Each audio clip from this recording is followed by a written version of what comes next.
Di tanah lengang, tempat dusta bersembahyang, doa jadi dagang, makna tersesat di ladang. Macaulay Ina pun datang, tak diundang, tapi diagungkan, membawa wahyu yang tak bisa dimakan. Di lembah tergelap Aratnasun yang bahkan peta kolonial pun tak sudi menggambarnya, hidup seorang lelaki renta bernama Macaulay Ina. Sosok yang lebih sering marah daripada berbicara, lebih sering diteriakkan daripada dijelaskan.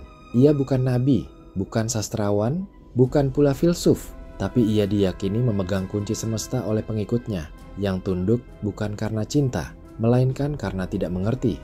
Ia berbicara dengan semut, burung, bahkan kuburan. Iya, dengan kuburan. Macaulay Ina mengaku menjalin percakapan dengan yang telah tiada, seolah-olah kematian adalah forum diskusi terbuka. Ia menyatakan dirinya sebagai dalang hilangnya pandemi COVID-19, menghapus virus dengan entah mantra, entah omelan. Dalam pandangan Roland Barthes, masyarakat modern cenderung menyembah mitos sebagai ganti dari makna. Macaulay Ina adalah mitos hidup, berjalan dengan kaki rapuh, namun kepalanya menggendong 500 kitab karangan yang tak pernah dibuka. Pengikutnya jongkok setiap kali lewat di depannya, dan mereka menyebut itu adab, bukan feodalisme. Ia menyebut dirinya penulis kitab, penutur bahasa Suryani, dan pengusir wabah dunia. Tidak ada bukti, tapi di Aratnasun, absurditas memang sering diberi panggung yang lebih megah ketimbang akal sehat.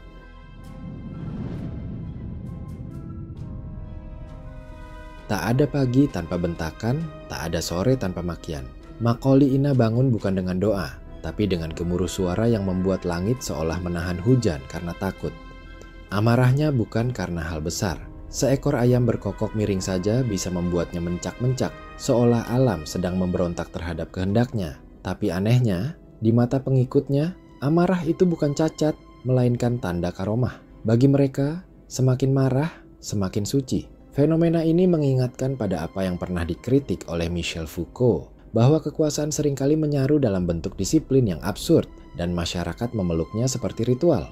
Pengikut Macaulay Ina tak hanya menoleransi amarah, mereka memahaminya sebagai sistem komunikasi spiritual. Ia marah, berarti semesta sedang mengirimkan pesan. Padahal, bagi orang waras, rutinitas Macaulay Ina lebih mirip opera sabun mistis. Setiap kata penuh ancaman, setiap gerak penuh intimidasi. Tapi itulah tragedi di kultusnya, di mana kemarahan bisa naik pangkat jadi kitab suci, di mana bentakan dianggap lebih sahih dari tafsir. Macaulay Ina tidak memberi petunjuk dengan kelembutan, ia memerintah dengan raungan. Suaranya membelah logika, dan setiap nada tinggi dianggap pencerahan. Dan anehnya, mereka tepuk tangan.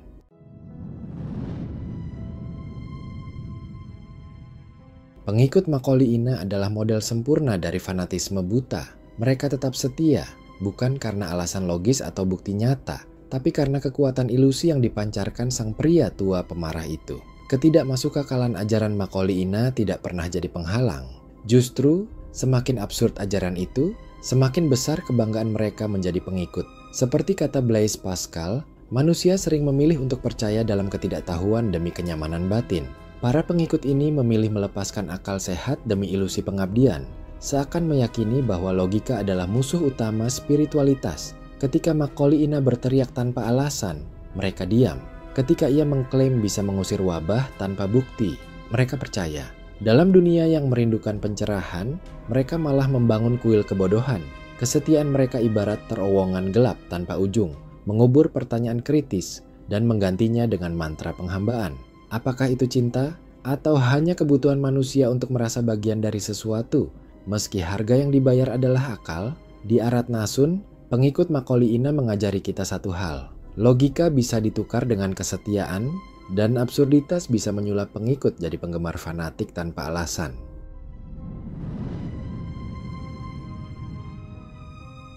Macaulay Ina bukan cuma pria tua pemarah dengan pengikut fanatik, ia juga sang komunikator dunia lain. Bisa bercakap-cakap dengan semut, burung, bahkan kuburan.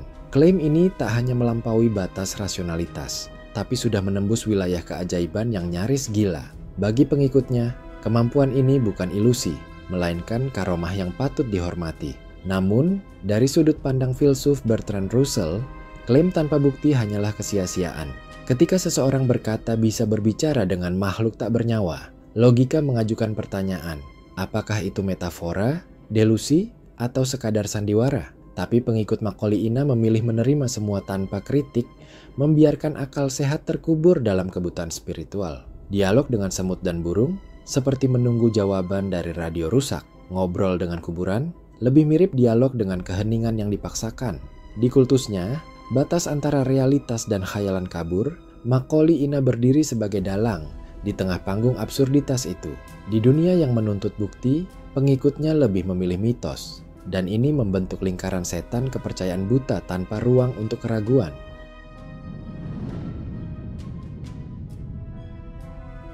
Ketika ilusi mengalahkan akal dan klaim tanpa bukti menggema nyaring, Macaulay yang tanpa ragu menyatakan dirinya penyelamat dunia dari COVID-19.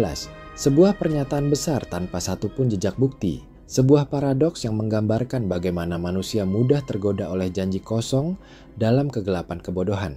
David Hume, sang skeptis agung, mengingatkan kita bahwa pengetahuan sejati berakar pada pengalaman dan bukti, bukan pada cerita karangan yang tak terbukti. Tanpa bukti, klaim hanyalah angan kosong, fata morgana yang menggoda pikiran lemah. Namun di kultusnya, fata morgana ini menjadi kenyataan bagi para pengikut yang haus akan kepastian palsu. Klaim Macaulay adalah contoh sempurna bagaimana manusia bisa menukar logika dengan dongeng, meninggalkan sains dalam diam, dan memuja ilusi demi penghiburan semu. Sebuah tragedi di mana kepercayaan buta menenggelamkan nalar dalam samudra kebodohan. Lebih ironis lagi, klaim ini disambut sebagai kebenaran absolut oleh pengikut yang seolah-olah rela menyerahkan akal dan kemerdekaan berpikir demi secuil harapan yang tak berdasar. Disinilah tragedi terbesar di Aratnasun, ketika manusia bukan lagi makhluk berpikir, melainkan boneka ilusi yang menari di atas panggung kebodohan yang diatur oleh Macaulay.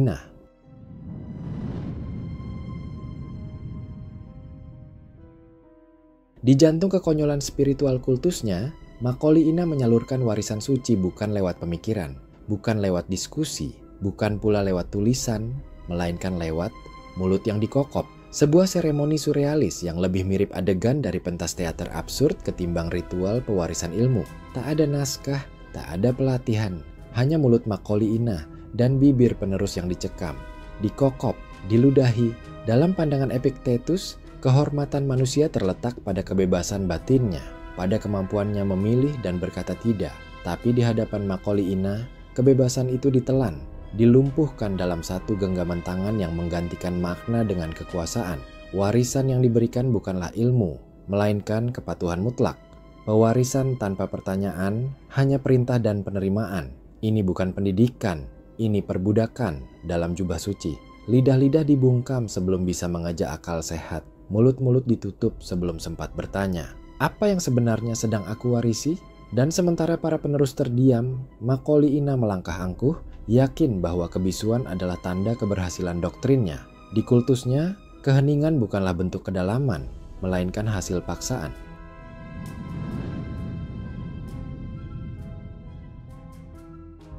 Jika tubuh adalah kuil jiwa, maka Macaulay telah mengubah para pengikutnya menjadi lantai ubin.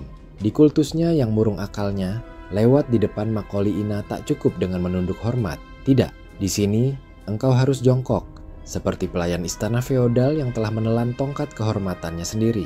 Ini bukan soal sopan santun, ini adalah liturgi fisik bagi kekuasaan spiritual yang gila hormat. Immanuel Kant dengan gagah menulis bahwa manusia bukan alat, melainkan tujuan. Tapi bagi Macaulay manusia adalah properti pentas, alat hias yang bergerak lambat, merendah di tanah, membentuk koreografi penaklukan visual.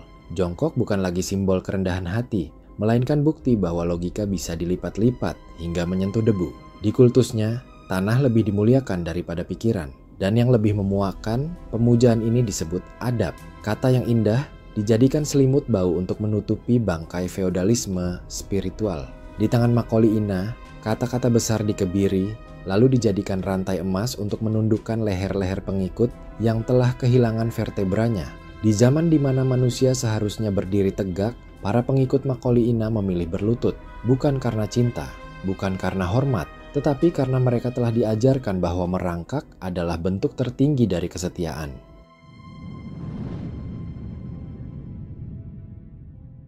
Tak semua hal harus dimengerti. Begitu alasan para pengikut Macaulay saat ditanya apa itu bahasa Suryani. Dalam semesta Macaulay Ketidaktahuan bukan celah untuk belajar, melainkan ruang kosong yang diisi dengan mitos, simbol, dan suara-suara yang terdengar eksotik. Ia menyebut dirinya penutur bahasa Suryani, seolah-olah itu semacam kredensial ilahiyah. Padahal, ketika ditelusuri, tidak ada lembaga, tidak ada naskah, bahkan tidak ada tata bahasa yang bisa membuktikan keberadaan bahasa itu. Dalam filsafat Socrates, yang disebut bijaksana bukanlah mereka yang mengklaim tahu segalanya, tapi mereka yang jujur mengakui ketidaktahuan. Tapi di kultus Macaulay, klaim kosong justru dikukuhkan sebagai wahyu. Ketika Macaulay Ina menyebut satu kalimat tanpa makna lalu bilang, "Itu bahasa Suryani," para pengikut tak bertanya.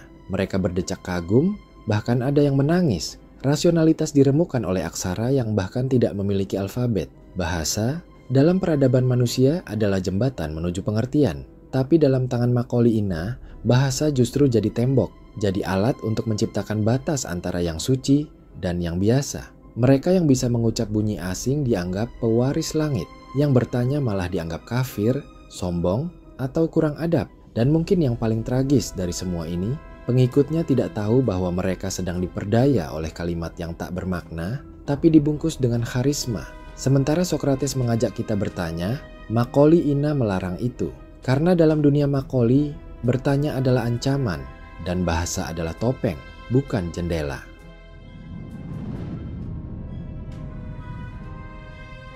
Macaulay Ina berkata bahwa ia telah menulis 500 kitab, sebuah angka yang jika dicetak menjadi lemari dan jika dibaca menjadi mitos. Tak ada daftar pustaka, tak ada perpustakaan, tak ada akademisi yang pernah mengutip, tapi angka itu hidup di lidah para pengikut.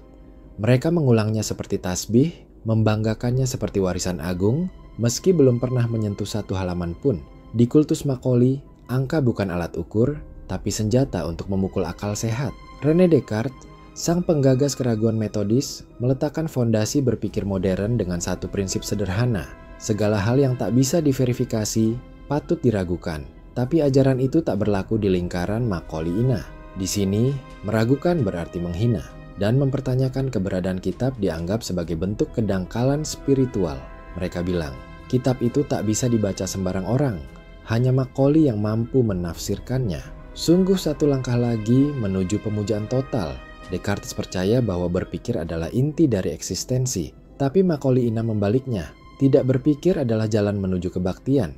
Dalam dunia seperti ini, kebohongan tidak harus dibuktikan, cukup disakralkan. Tak heran jika kitab-kitab yang tak pernah dicetak menjadi landasan ajaran yang dipatuhi mati-matian. Sebuah agama dari bayangan, sebuah teologi dari tipuan.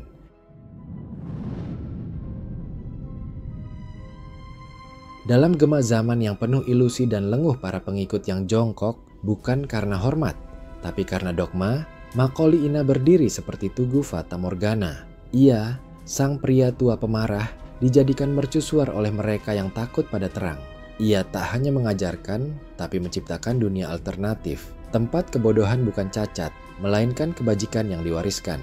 Bahasa asing ciptaan sendiri, kitab-kitab gaib, dialog dengan semut dan kuburan, semuanya dikemas dalam kemasan spiritual yang membuat orang lupa bahwa nalar pernah ada.